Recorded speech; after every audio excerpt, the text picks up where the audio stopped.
Hey guys, what's going on? My name's Braden. This is Hits and Crits Gaming, where we are going to go through a Kingdom Death Monster campaign.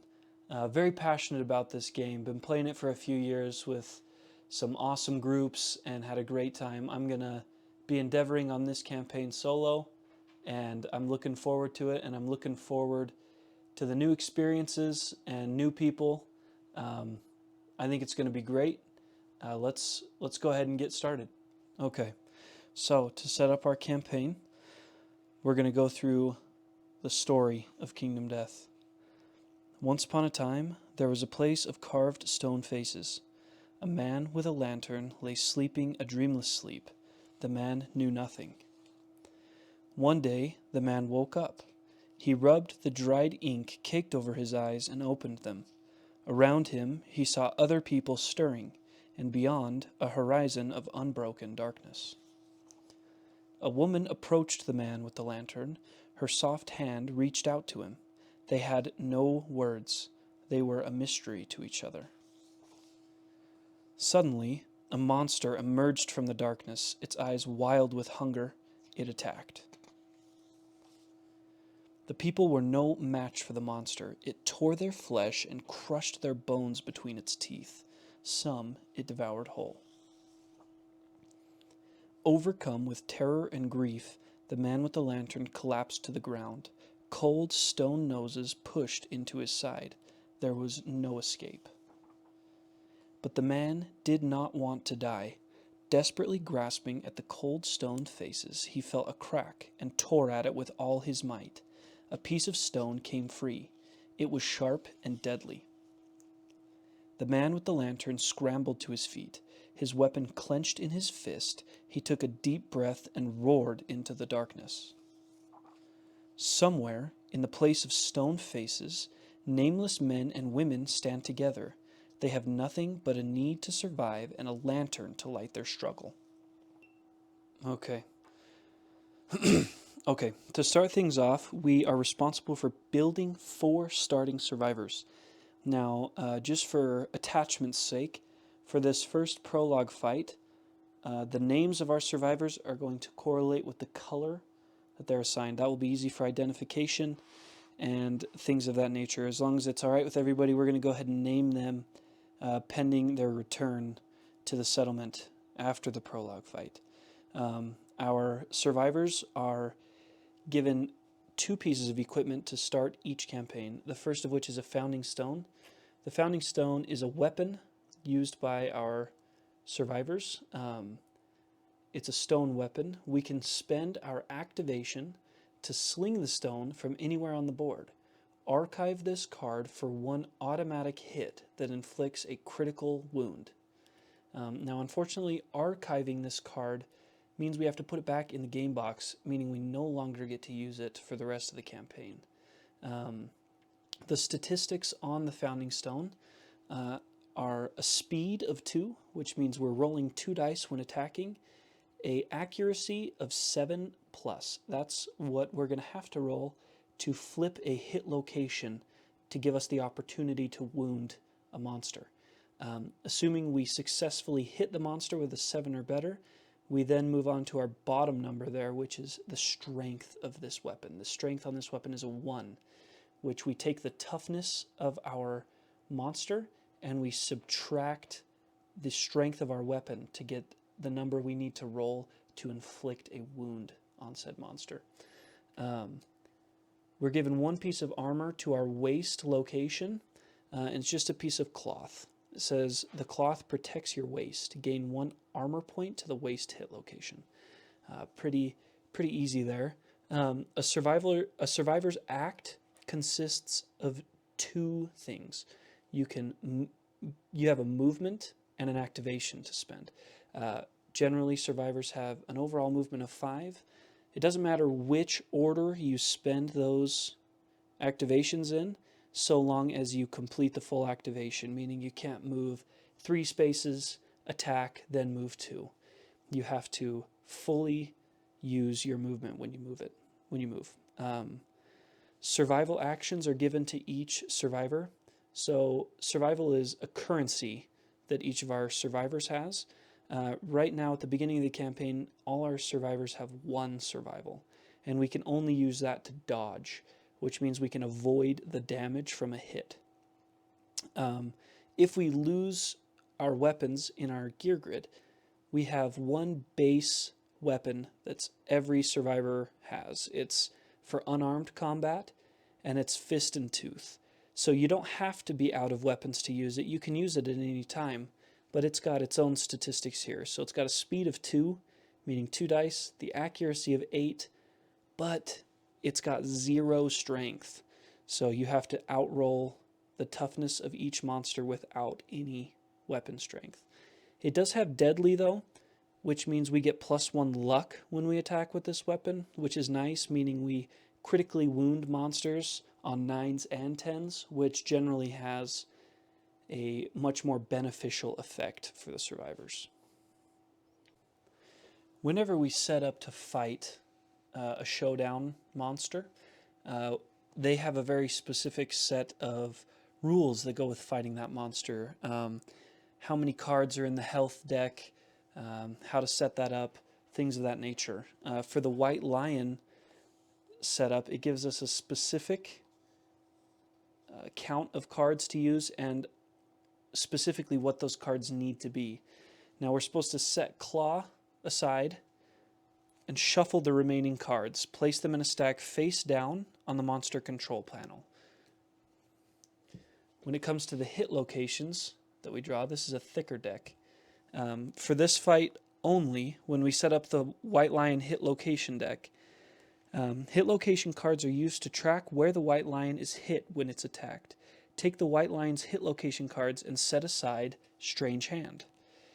Stack face down, shuffle all remaining cards and place them in a stack face down on the monster control panel in the area. Place Strange Hand face down on top of the hit location deck.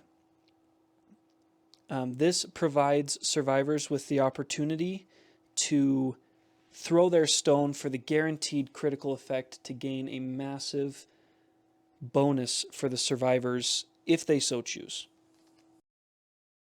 Alright, so since we got all that stuff taken care of, we got the AI deck built correctly with Claw on top, and the hit location deck right now is currently being made. I'm going to go ahead and pull Strange Hand out. I'm going to do kind of the way the group I play with, we shuffle here. We do 4 piles.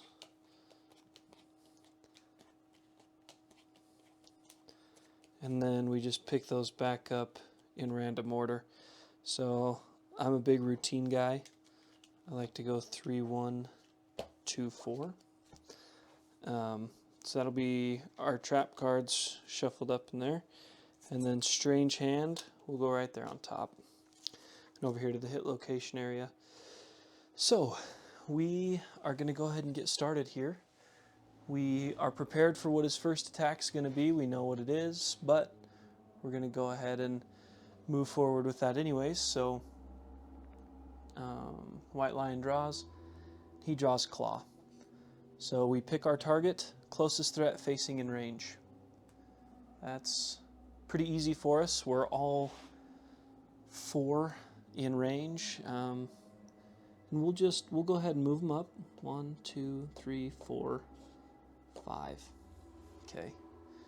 So we're going to go ahead and attack our blue survivor. The White Lion uses Claw, which is 2, 2, and 1. So he's rolling 2 dice, hitting on 2 or better, unfortunately, here. So he scores 2 hits on us, on blue specifically. And blue takes that, 1 to the waist, 1 to the body. Not too big of a deal. We got a waist armor, and her body takes a light hit. Okay, that's the end of the monster's turn. As survivors, we now know what card is on top with the hit location, so we're going to go ahead and take advantage of that this campaign. We're gonna have blue. No, we'll have yellow throw her Founding Stone to trigger the critical effect wound of Strange Hand. We can hack off, so critical wound, cancel the reaction on this card, you hack off the monster's hand.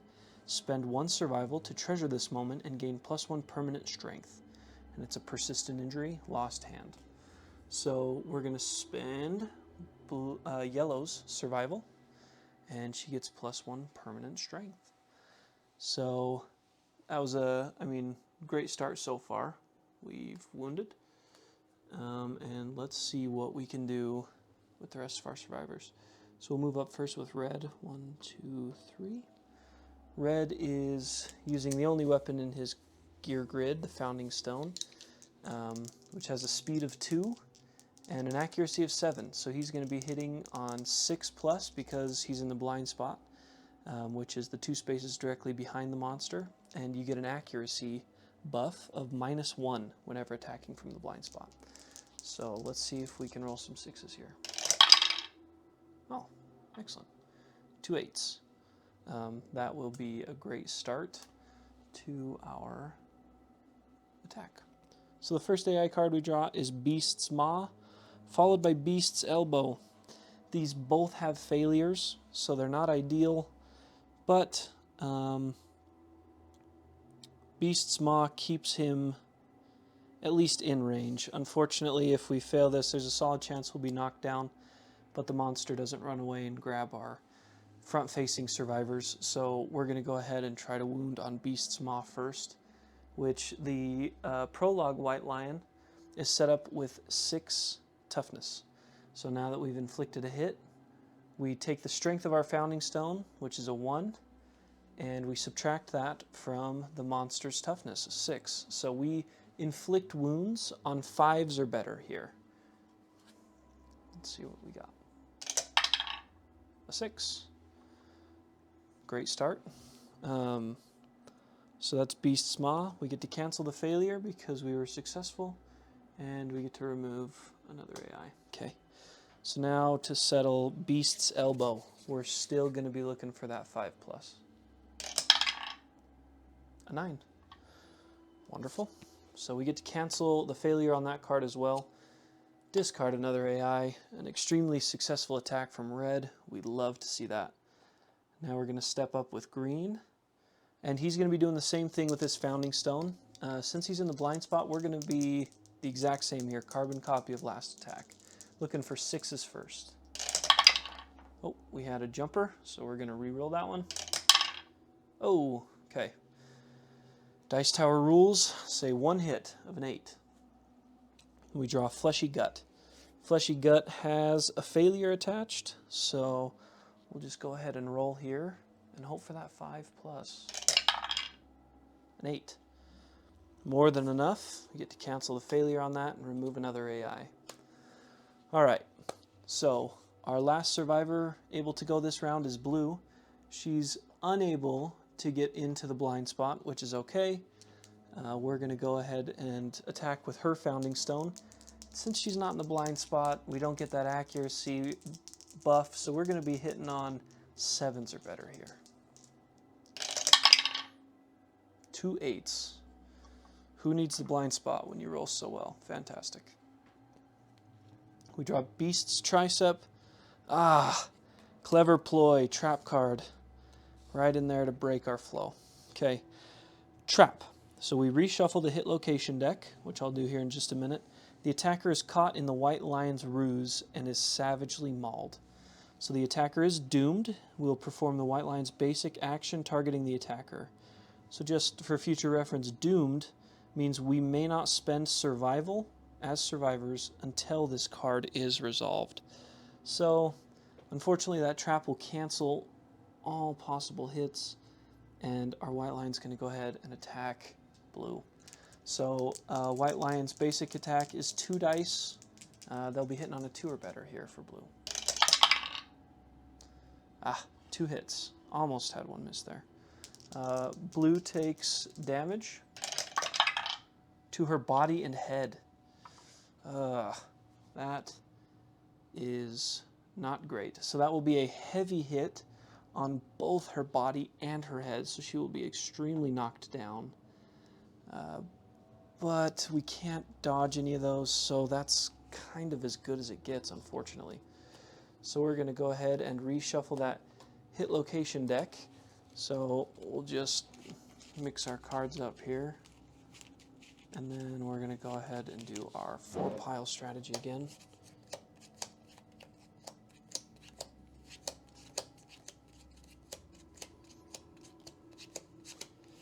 And unfortunately, the order I picked there didn't pan out for us, but it can't pan out poorly every time, right? So we're gonna go the same order here. Okay, no cut. We'll put that right back in the hit location. Okay, she was our last survivor able to go, so we will turn the time over to the White Lion again, who draws his next AI, and that is Terrifying Roar. So we pick target, and this target's all non-deaf survivors, so that will target all 4 of our survivors. We will intimidate all targets.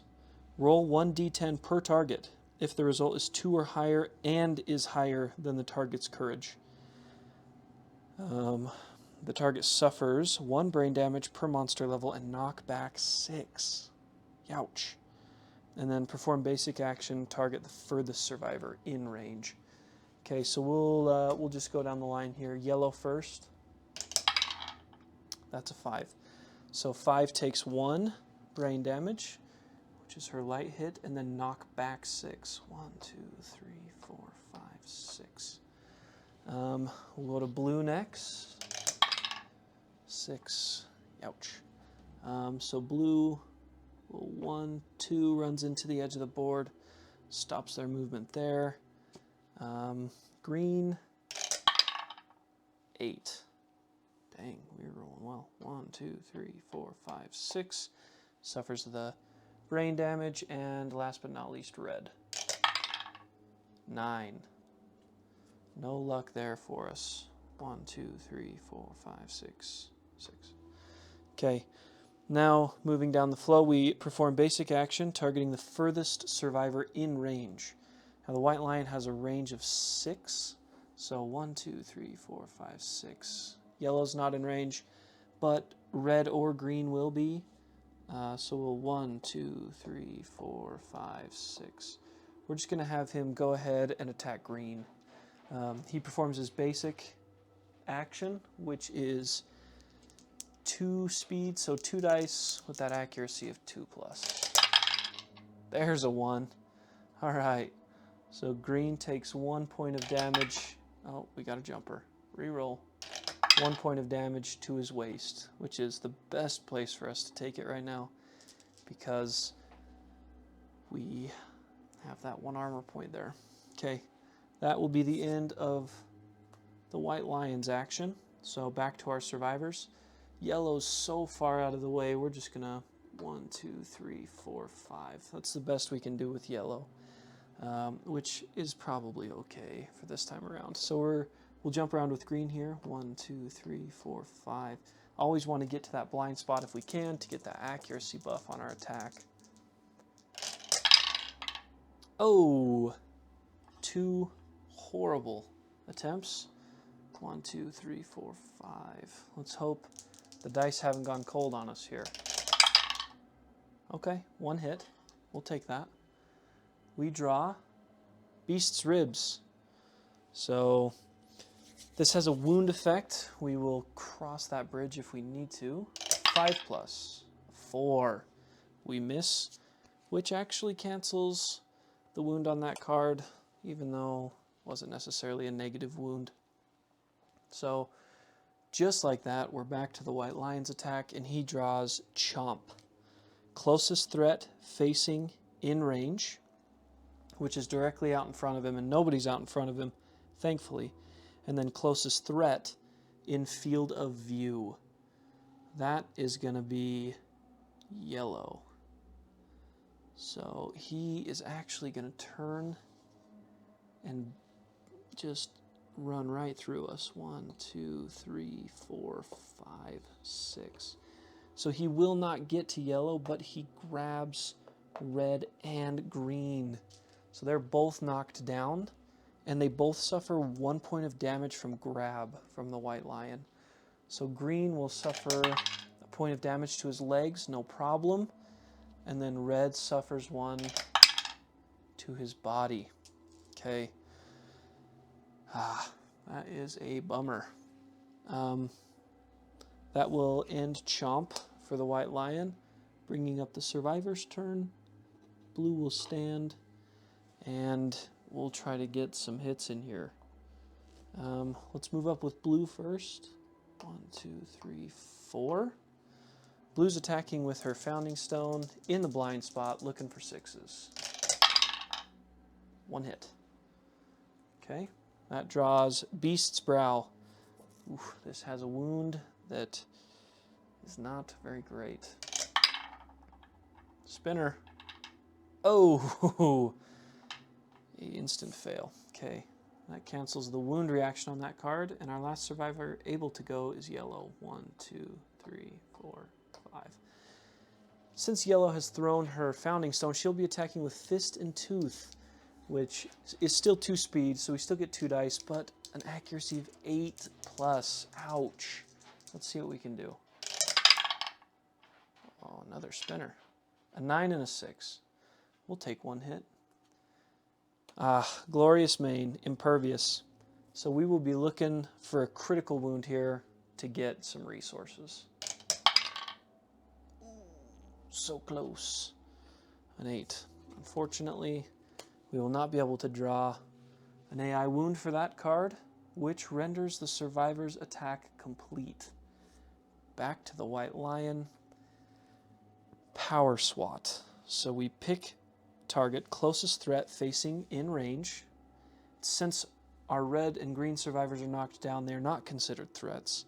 Now our closest threat in field of view, which is just yellow. So we'll turn to face yellow. This attack has 1 speed, 2+ accuracy, and 2 damage. Let's hope for a 1 here. An 8.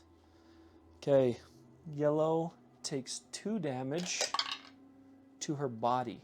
Ouch. That will be a heavy hit for yellow. And after damage is knockback 6. The target is moved 6 spaces in a straight line directly away from the monster. And that's a heavy hit on her body, so she will be knocked down. Alright, that's the end of the AI's deck, so we will reshuffle that. He's got 4 hit locations left, which means all we gotta do is score 5 more wounds on this monster, and he is dead. So, we get to stand up, thankfully, and this is a good chance to get a good attack in for our survivors. We're going to move green around. 1, 2, 3. Green's attacking with his Founding Stone. So 2 speed in the blind spot, looking for 6s. 1 hit, a 9. We'll take it one at a time. Beast's Paw. This has a nasty failure on it, but we're not worried. We're going to succeed here. Turns out we're going to fail. So failure on this card. Perform basic action, target the attacker. This attack gains 2 damage, which at this level truly is severe. White Lion scores 2 hits on green. My heavens. Alright, where'd you take your damage, green?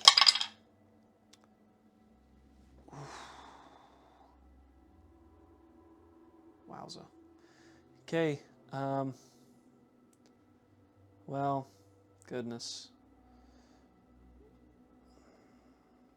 We're gonna have to spend green survival to dodge one of those hits. We're gonna dodge the head hit, and we'll roll on the severe injury chart for green's body. All right, so when rolling on the severe injury chart, we get to use this wonderfully horrifying death die. Let's see what kind of body damage we're taking here. 7.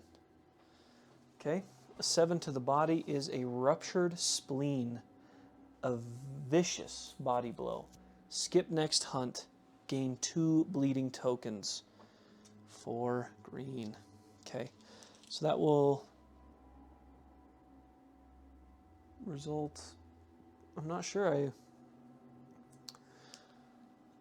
I guess just the 2 bleeds for him right now. We can afford a skip hunt. Okay, that was green's failed attack.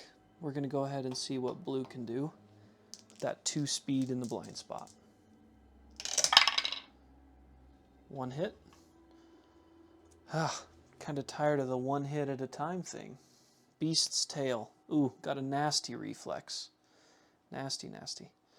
Okay, we're hitting on a 5+. 8. Man, feels good. Feels like we haven't got a hit in a while.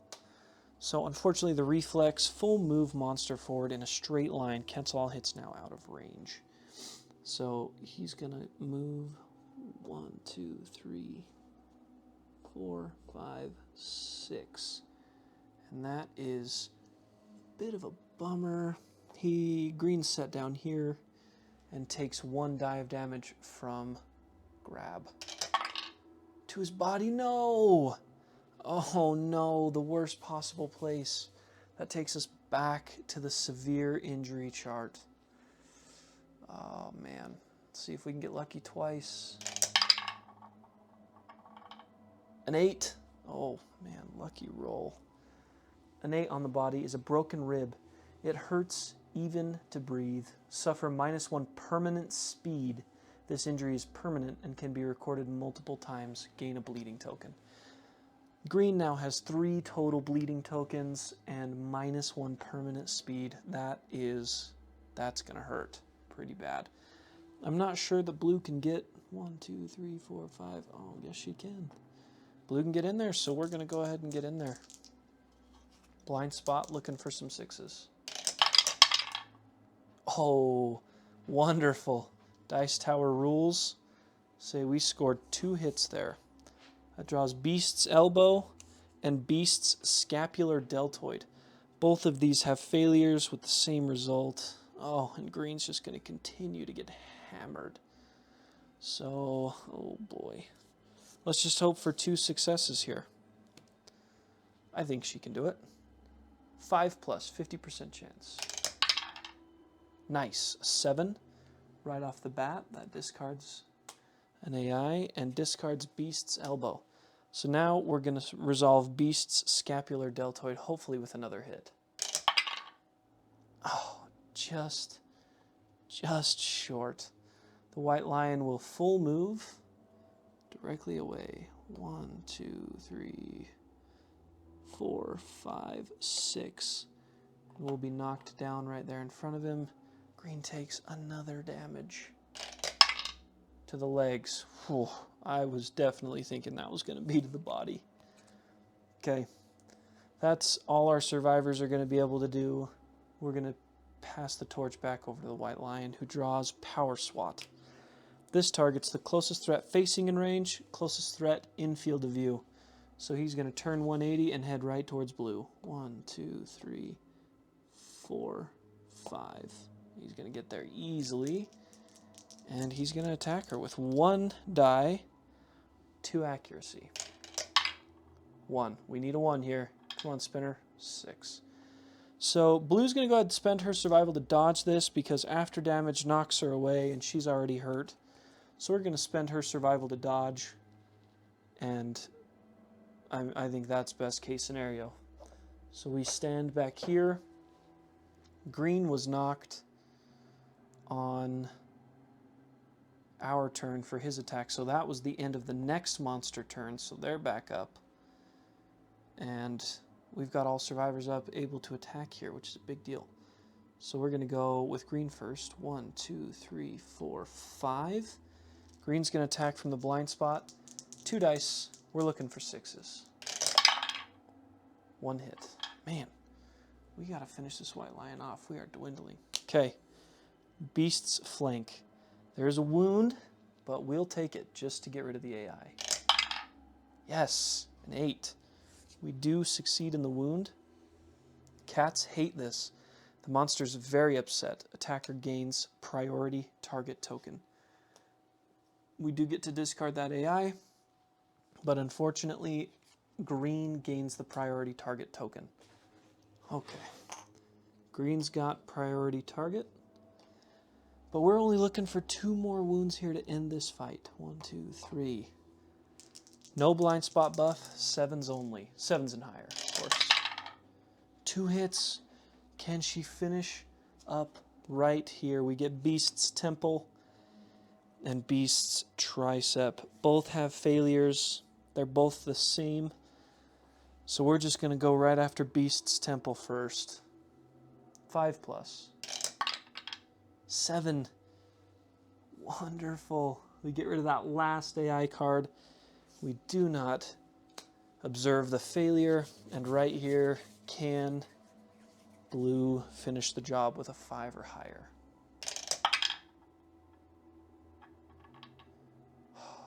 2. So we will have to unfortunately target her with the monster. Oh. Oh, 1 hit only. Okay. Where'd she take it? To her hands. No sweat, no problem. Excellent. Okay, that was the reaction failed. Can we get in range with red? No, we can't. We're going to make the executive decision here. We're going to throw red's founding stone to score a guaranteed hit to kill this lion and suffer a critical wound. We draw Beast's Femur. Critical wound, you bruise the white lion's femur, crippling its graceful movement. The white lion gains -1 movement token, gain 1 random white lion resource. Okay, so let's draw our white lion resource here. So we get to shuffle, whoops. We get to shuffle these up. And we get to score 1 for that critical wound. Lion tail. All right. That counts as a hide. Let's get the action shot of our survivors there on their awesome victory against the Prologue White Lion. And let's head into the aftermath.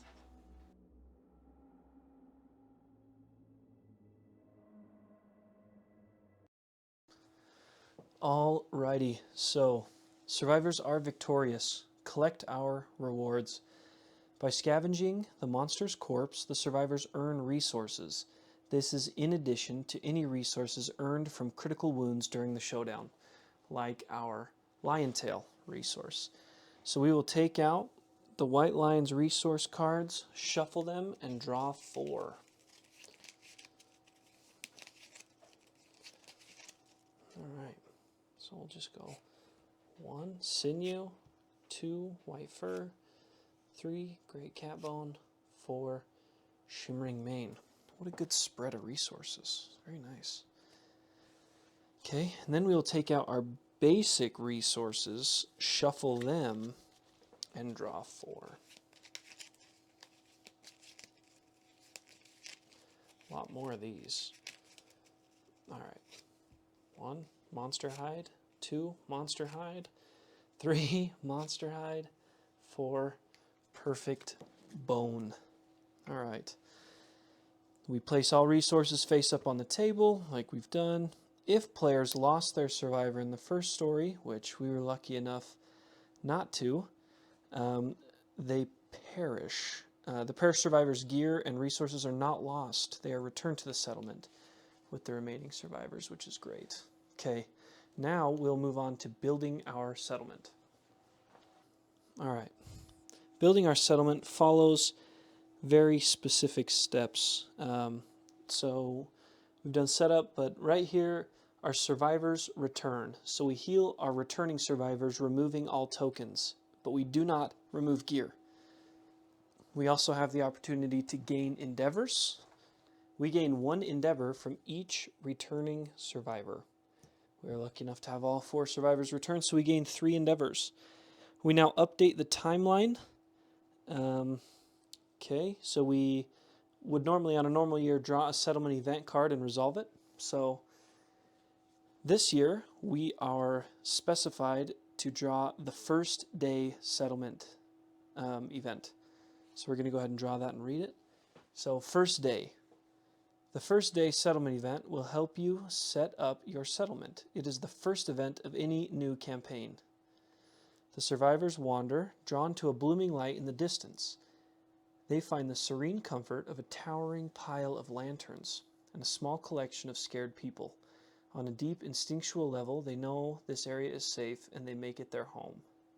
Roll a d10 to determine your starting population and record the result on the back of the settlement record sheet, which we're using the app, which is a wonderful tool for this game. So we are going to roll our die, and unfortunately, no, I'm not going to break the die rule.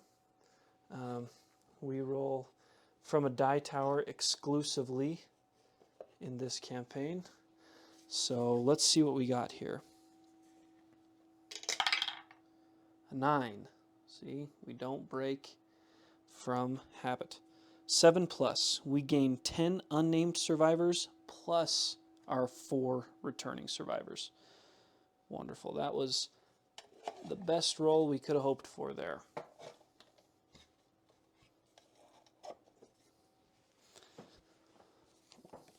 Okay, part 2 of this card says return to the settlement section of the first story and proceed to returning survivors.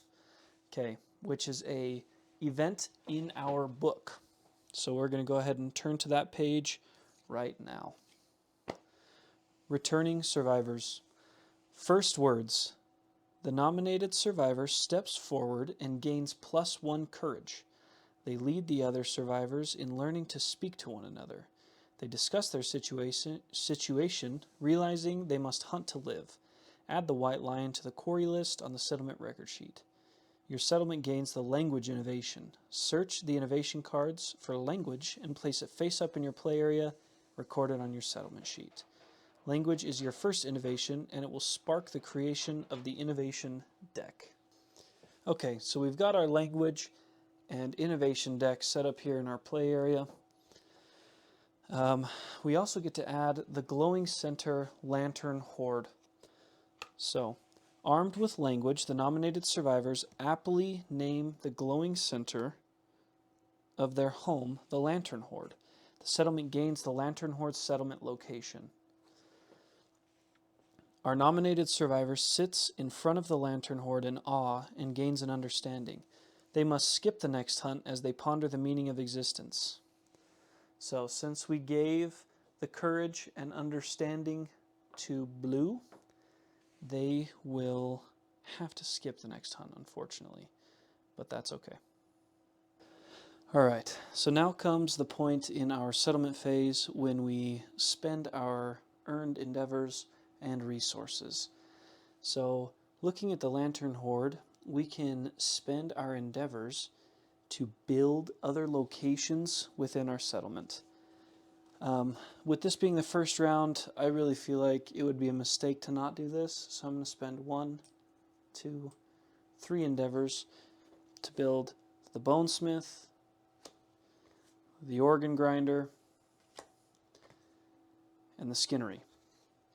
Now these 3 locations provide us with the opportunity to buy early campaign armor, weapons, all sorts of stuff like that with the resources that we gathered. So it's a pretty excellent resource for us to use. I'm going to do some deliberations on what I think we should spend our resources on and what I think is most worthwhile for us, and we'll be right back to discuss it. Alright guys, so since I kind of skipped over the language innovation, I think it's probably worth bringing our attention to it right now. It's our starting innovation. So if we look at this card, our survival limit is increased by 1. So generally when you start a Kingdom Death campaign, you're limited to just holding 1 survival because that's what you start with. This now allows our survivors to hold 2 survival. It also gives survivors the ability to encourage. Once per round, if standing, spend 1 survival to call out to a non-deaf survivor. They stand if they're knocked down. So that will come in big time handy. I'm generally not a big fan of rawhide gear, but given the extreme amount of hide resources we were able to farm from that lion, we're going to go ahead and save the white lion specific white fur, the white lion great cat bone, and the white lion sinew. Those are going to stay.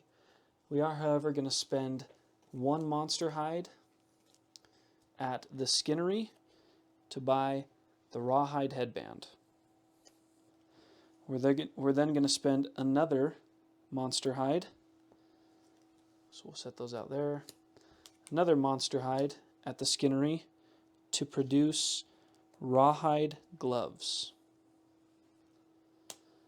We'll spend our last monster hide for the rawhide vest, which is good because if we can connect these affinities, blue and red, we'll get +1 evasion, which makes this a lot harder to hit. And we're going to go ahead and spend some of the white lion specific hide resources. So the lion tail is a hide, and that's going to be used to buy rawhide pants. And last but not least, we're going to go ahead and cash in this shimmering mane. We can archive this to gain 2 basic hide resources. So we're going to be putting 1 basic monster hide into our storage, as well as using the other one to produce the rawhide boots, giving us the full set of rawhide gear. Next, we're going to go over to the bonesmith, and we're going to spend our 1 bone to buy a bone blade. Alright, so spending that perfect bone gets us that bone blade from the bonesmith. Also worth noting, since we bought every piece of rawhide armor to cover our body, we gain the rawhide armor complete gear set. So because of this card, we get to add 1 armor to all hit locations, in addition to the 1 that it gives us. So we'll now have 2 armor at every location for 1 survivor. When we perform a survival action, right now be it dodge or encourage, roll a d10. On a result of 6 plus, gain +1 survival. So that's worth remembering. Now, since our endeavors don't carry over from round to round, we can go to the organ grinder here and spend an endeavor to build a stone nose. Now, a stone nose is a gear card, and on arrival, gain +1 survival and +1 insanity. That's going to go ahead and help any survivor that needs to gain some survival. Alright, and moving down our settlement phase here, we just got done developing, so we're going to go ahead and prepare departing survivors. Now, the way I think I'm going to structure this series, I'm going to go ahead and end each week's video at the prepared departing survivors phase. That way next week, before we go on and actually hunt our quarry, we've spent all our endeavors, we've spent all the resources we've wanted to, got all our gear, but we'll be able to refresh ourselves on our survivors' statuses by preparing them before departure. Alright guys, I feel like that was a pretty awesome way to set up our settlement for this campaign. I feel like our Prologue White Lion encounter went the way it should have, and we were able to get those hits on him when we needed to and didn't drag out the fight. I feel like the resources we got, while we weren't able to craft a bunch of weapons, we were able to get some good armor that will help protect us moving forward. I'm very excited. I'm excited to start this series and excited for anybody who follows along. I've got a lot of faith in this settlement. I think it's going to be a winner. And I just want to thank you for tuning in. This is Hits and Crits Gaming, and we'll catch you next time.